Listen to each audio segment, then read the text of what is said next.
Durante años, el nombre del marino loco se pronunció en voz baja. No porque fuera una leyenda urbana, sino porque existía de verdad.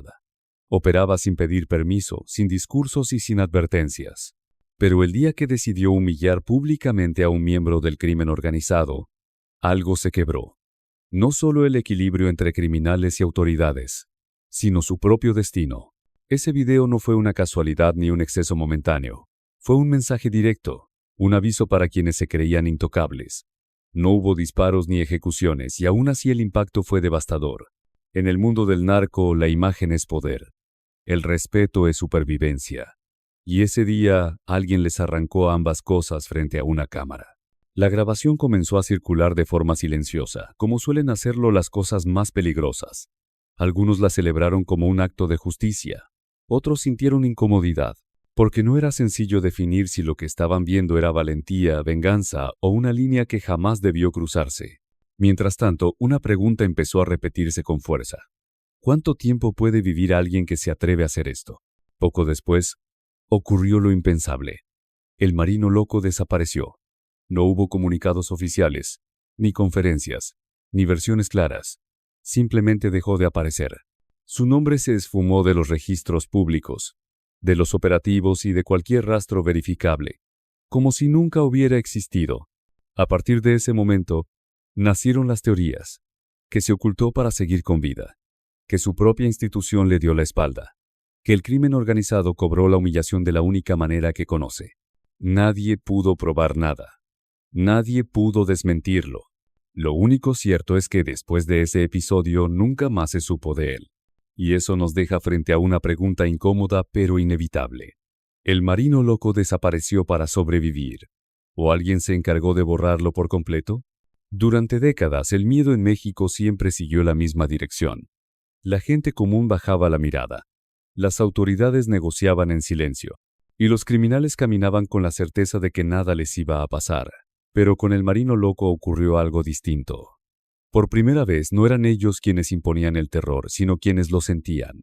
Su método no era casual, tampoco improvisado. Él entendía algo que muchos ignoraban. En el mundo del crimen organizado, el daño psicológico pesa más que cualquier golpe físico. Matar convierte a alguien en un número. Humillarlo lo destruye para siempre. Y eso fue exactamente lo que hizo. Vestir de mujer a un narco no era solo una provocación. Era un ataque directo a la estructura mental sobre la que se sostiene ese mundo. El poder, el respeto y la imagen. Para un criminal, perder eso equivale a quedar marcado. Ya no como líder, sino como advertencia. Desde ese momento nadie vuelve a obedecerte. Nadie vuelve a temerte. Y el mensaje no iba dirigido solo al hombre humillado. Iba para todos. Para los jefes de plaza. Para los operadores. Para quienes pensaban que la violencia solo se respondía con más violencia. El marino loco estaba diciendo algo muy claro. Conmigo no solo pierdes la libertad, pierdes lo que crees que eres. La reacción fue inmediata. Los rumores comenzaron a moverse más rápido que los operativos. Bastaba mencionar su nombre para que muchos hablaran sin resistencia. No porque fuera un mito, sino porque sabían lo que venía después. No necesitaba levantar la voz ni disparar un arma. Su reputación hacía el trabajo por él. Pero ese mismo miedo que paralizaba a los criminales empezó a incomodar a otros. Porque cuando alguien rompe las reglas del juego, deja de ser predecible. Y lo impredecible no se controla fácilmente. El problema ya no era solo lo que hacía el marino loco, sino hasta dónde estaba dispuesto a llegar. Ahí comenzó el verdadero conflicto. Porque en el momento en que el miedo cambió de lado, también empezó a crecer una pregunta peligrosa. ¿Qué pasa cuando quien combate monstruos decide convertirse en uno? El problema no fue que el marino loco fuera efectivo. El verdadero problema fue que empezó a ser demasiado visible. En un sistema donde muchas cosas funcionan en silencio, él hacía ruido. Y no cualquier ruido, sino uno que obligaba a todos a posicionarse. Mientras una parte de la gente lo veía como alguien que por fin hacía lo que nadie se atrevía, otra comenzaba a preguntarse si sus métodos no estaban cruzando un límite peligroso. Porque una cosa es combatir al crimen, y otra muy distinta es humillarlo públicamente, grabarlo y convertirlo en un mensaje. Ahí ya no se trataba solo de resultados, sino de control. Las instituciones no funcionan con figuras imposibles de contener. Necesitan reglas, procesos y límites claros. Y el marino loco empezó a romperlos uno por uno. No pedía autorización, no explicaba sus decisiones. Operaba bajo su propio criterio, convencido de que el fin justificaba cualquier medio. Eso lo convirtió en un problema interno, no por fallar, sino por destacar demasiado. Porque cuando alguien empieza a ser más temido que el propio sistema, deja de ser útil y se vuelve incómodo. Y lo incómodo, tarde o temprano, se elimina. Las quejas comenzaron a acumularse, no desde el crimen organizado, sino desde lugares que, en teoría, debían respaldarlo. Derechos humanos, mandos superiores, oficinas que jamás pisan la calle, pero que deciden el destino de quienes sí lo hacen. Para ellos el marino loco ya no era un activo, era un riesgo. Y aquí aparece la pregunta clave. ¿En qué momento alguien que cree estar haciendo justicia se convierte en una amenaza para el mismo sistema que representa? Porque mientras más apoyo recibía en la calle, menos respaldo tenía arriba. Y esa combinación es letal. El error no fue humillar a un narco. El error fue demostrar que se podía hacer. Fue exhibir que el poder no siempre estaba donde todos creían. Y cuando eso ocurre, no importa de qué lado estés, el sistema se defiende. Desde ese punto, su destino parecía sellado. Ya no importaba si tenía razón o no. Ya no importaban los resultados. Solo quedaba una certeza incómoda. El marino loco había cruzado una línea de la que muy pocos regresan. Después de eso, el marino loco simplemente dejó de estar. No hubo despedidas, ni comunicados, ni una última aparición. Un día seguía siendo mencionado en operativos y conversaciones internas. Al siguiente, su nombre ya no figuraba en ningún lado, como si alguien hubiera decidido apagarlo del sistema. No fue una desaparición común. No hubo rastro de un arresto, tampoco un cuerpo ni una versión oficial creíble. Nada. Y cuando alguien desaparece así, el silencio suele ser más inquietante que cualquier explicación. Porque el silencio solo puede significar dos cosas: protección extrema o eliminación total.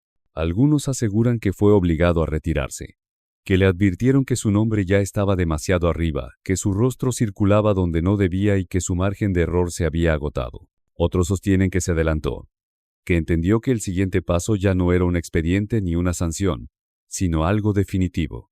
También está la versión más oscura, la que muchos prefieren no decir en voz alta, que el crimen organizado no perdona humillaciones, que hay ofensas que no se pagan con dinero ni con disculpas, y que tarde o temprano siempre cobran la cuenta. Bajo esta teoría el marino loco no se escondió, fue silenciado. Lo inquietante es que ninguna versión pudo confirmarse. Su identidad real comenzó a diluirse. Los registros se volvieron confusos. Las fotos dejaron de circular. Incluso su nombre empezó a verse como un alias, no como una persona. Un fantasma construido a partir de grabaciones, rumores y miedo. Y eso abrió otra posibilidad aún más perturbadora.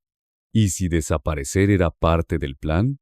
¿Y si la única forma de sobrevivir después de cruzar tantas líneas era dejar de existir por completo? Cambiar de nombre, de rostro, de vida. Volverse irreconocible incluso para quienes alguna vez lo conocieron. Desde entonces, cada cierto tiempo surge alguien que dice haberlo visto, en otro estado, en otro país, dedicado a algo completamente distinto. Pero nunca hay pruebas, solo versiones. Y en este tipo de historias, cuando no hay pruebas, el misterio se vuelve eterno. Porque hay algo claro. Quien fue capaz de infundir miedo a los que aterrorizaban a todo un país, sabía perfectamente que el precio de hacerlo podía ser desaparecer para siempre. Hoy, el marino loco ya no es una persona identificable. Es una sombra. Un nombre que aparece y desaparece entre testimonios, grabaciones antiguas y versiones que nunca coinciden del todo. Para algunos, sigue con vida, escondido bajo otra identidad, pagando el precio de haber ido demasiado lejos en un país donde ir demasiado lejos casi siempre se cobra caro. Para otros, su historia terminó de la forma más silenciosa posible, sin titulares ni justicia, porque hay cosas que no se anuncian cuando se hacen desaparecer. Y quizá esa sea la parte más inquietante, que en México, desaparecer puede ser más fácil que morir. Su caso dejó una grieta imposible de cerrar. Demostró que el miedo puede cambiar de manos, pero también que hacerlo tiene consecuencias irreversibles. Porque no solo desafió al crimen organizado, También expuso las debilidades del sistema que supuestamente debía respaldarlo. Y cuando alguien deja en evidencia a ambos lados, queda completamente solo. El marino loco ganó respeto en la calle, pero lo perdió en los escritorios. Ganó resultados inmediatos, pero perdió cualquier posibilidad de protección a largo plazo. En esa balanza, el final casi siempre es el mismo. Y ahora la pregunta ya no es qué le pasó a él, sino qué dice su historia sobre nosotros. ¿Hasta dónde estamos dispuestos a aceptar métodos extremos para obtener resultados? ¿Vale la pena sacrificar a alguien que funcionaba solo porque no encajaba en las reglas?